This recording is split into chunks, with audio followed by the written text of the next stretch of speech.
Put diri dapita wala ako nagmahay kay dako kay na reforma sa akong kaugalingon. Gibikan na ning college education behind bars. Kaya nyo rin po to. Alam ko.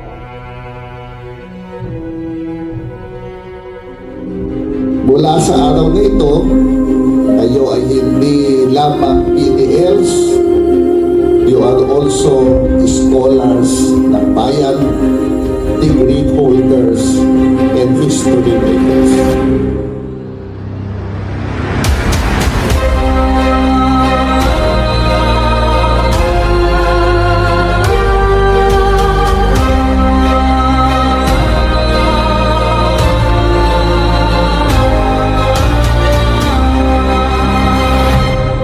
We in the government believe that everyone is capable of being better than their worst moments. And the best tool we can provide you to reshape and redirect your lives and eventually succeed is education.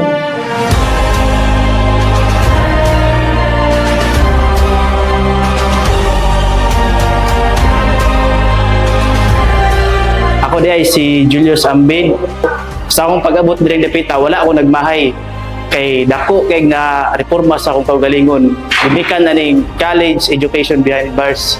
Dako ay kog pasalamat sa nagbugna ning program mang paglaya nako. Dako kay nausab sa akong kaugalingon mo nang dako ay kog pasalamat sa ila o maura. Thank you.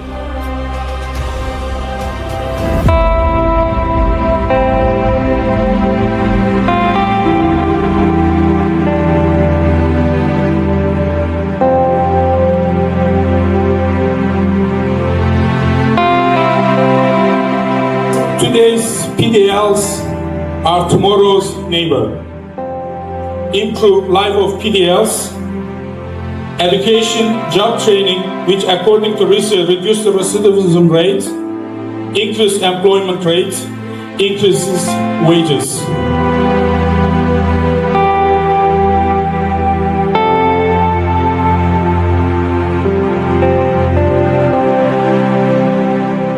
Ako po si Jordan Johnny Gubat at ako'y nag-aaral po dito sa loob ng koloni ng Dapicol at ngayon nakatapos at nagiging graduate din sa wakas. At kaya nyo rin po to.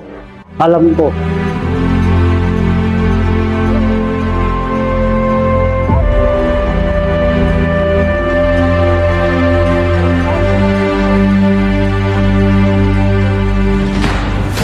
Pinagsikapan ninyong makakuha ng karagdagang kaalaman, kumuha kayo ng pagkakataon upang matuto at pinili ninyong baguhin at paunlarin ang inyong buhay.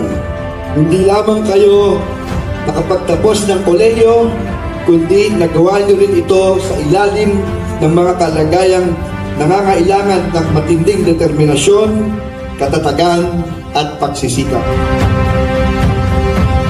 You may be physically incarcerated now, but because of your commitment to pursue education, you are now intellectually free.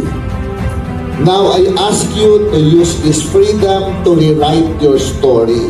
Congratulations, college education behind bars graduates of 2024. Mabuhay kayo, mabuhay tayong lahat.